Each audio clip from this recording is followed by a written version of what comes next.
Egaa akka moottan kabajamtoota dhaggeeffattoota keenya kun sagantaa BBC Afaan Oromooti kan daddarbu amma jalqabaan. Oduu himuun kan isinii waliin turu ana Mahammad Ibraahimin jedhama. Hanga xumura sagantaa keenyaatti waliin turan afeerraa gooti. Duraan dursaa oduu ijoo.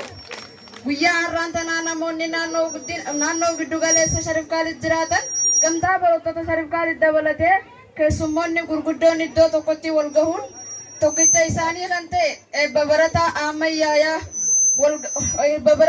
ammayyaaya irratti hirmaachuun gumaacha gaggeessaa jiru. Bal'ina oduutiif Alfiyaa Abdullaaf akka itti aanutti isiniif gabaafti.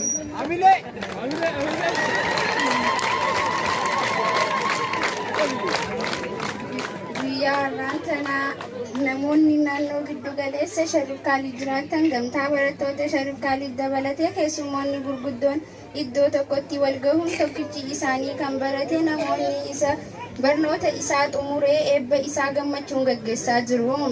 Haa ta'u malee naannoo kana keessatti namoonni eebbifaman xiqqaa ta'uun isaa akka waan nama gaddisiisu ta'u namoonni qophii kanarratti qooda fudhatan dhaamaniiru.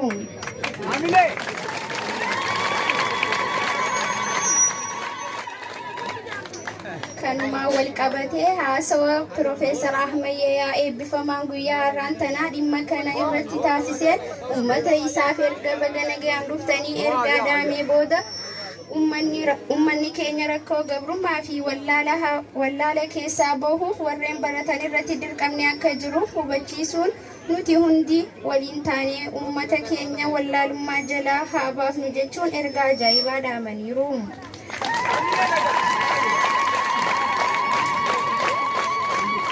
Walitti bu'iinsa wallaalummaa fi ammayyaa jidduutti mudateen ammayyaa 10-0tti injifachuun guyyaa har'aa barnoota isaa sadarkaa olaanaan xumuruun eebba isaa gaggeeffachaa jira. Haa ta'u malee wallaalummaan ammallee nuti abdii hin kutanne jechuun ammayyaa nu injifatus namoonni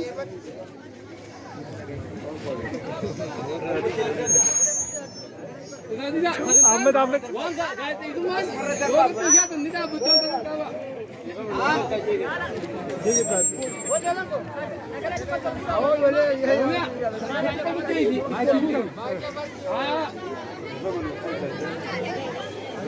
walitti bu'iinsa wallaalummaa fi ammayyaa jidduutti taasifameen ammayyaa 10-0tti injifachuun guyyaa har'aan tanaa barnoota isaa sadarkaa olaanaan xumuruun eebbi isaa gaggeeffamaa jira. Haa ta'u malee wallaalummaan ammallee nuti abdii hin kutanne jechuun ammayyaa nu injifatus namoonni nuti 10-0tti injifannu naannoo kee kana hin dhabnu jechuun ammayyaa dhaadachaa akka jiran BBC'n gabaaseera.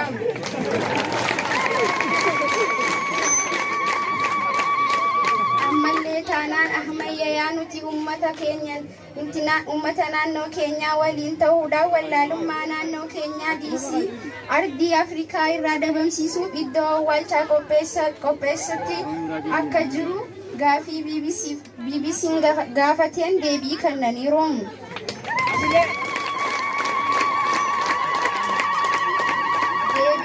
Deebii Piroofeesar Ahmayyaa kanneen irratti wallaalummaa fi dargaggoota jidduutti morkiin cimaan uumamuu wallaalummaa dargaggoota muraasa barcaa fi maallaqaan gooyyomsuun miseensota horachuun daree barnootaa leellisuu irratti olola bananiiru. Ololli isaanii kunis barnoota barcaa fi qabeenya booda namni akkamitti osoo qabeenyaa hin fuune barachuu danda'a. Baratee bakka guddaa gaha jechuun odeessaniiru. Ammas taanaan duula wallaalummaa dargaggoota shamarranii fi hawaasa guutuurratti banamee injifachuuf qophiidha jechuun guyyaa irratti wal morkan eeggachaa jiru. Guyyaa sunis gahee wal morkachuuf wallaalummaa fi dargaggoonni muraasni dirree seenaa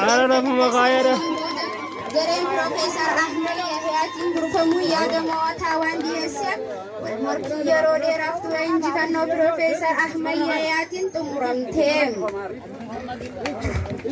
Oduu ministeera nageenyaarraa amma nu gaheen duula ministeerri nageenyaa dhiyeenya kana garee barcaa yookaan teemsa addaamtuu irratti taasiseen namoonni hedduun haleelamuun isaanii dhaga'ameeti jira.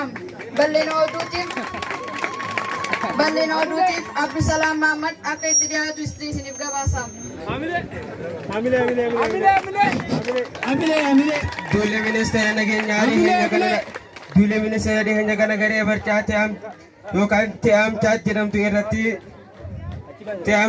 taasiseen namoonni hedduun haleelamuu kan hafan immoo sijaaraa fi qarraa wajjin to'atamuun dhaga'amee jira. Keessattuu gareen tun sammuu dargaggootaa irratti waan hojjetaniif dargaggoota hedduu araada keessa galchuudhaan faayidaa ala godhaa jiraachuun himame. Duula taasifame kanaan siyyaaraa bakka 667 fi qarraa moodela Haariyaa 22 fi qarraa duraanii firii 200 ol ta'an to'achuun danda'amee jira.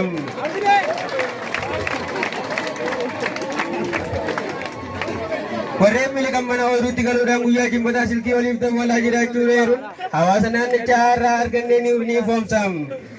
Kanarraa ka'uudhaan ministeerri nageenyaa naannichaa niitoorkii naannoo sanirraa qabuun duula isaa cimsee itti fufaa jiraachuun ni mul'ata. Dhimma kanaan wal qabatee barattoonni garee kanaa waliin argame yookaan shakkame tarkaanfii cimaatu isaan eeggata jechuudhaan akeekkachiisaniiru. Kanaafuu uummanni keenya eeruu kennuun nu cinaa dhaabbadhaa jechuun ergaa isaanii dhaamaniiru.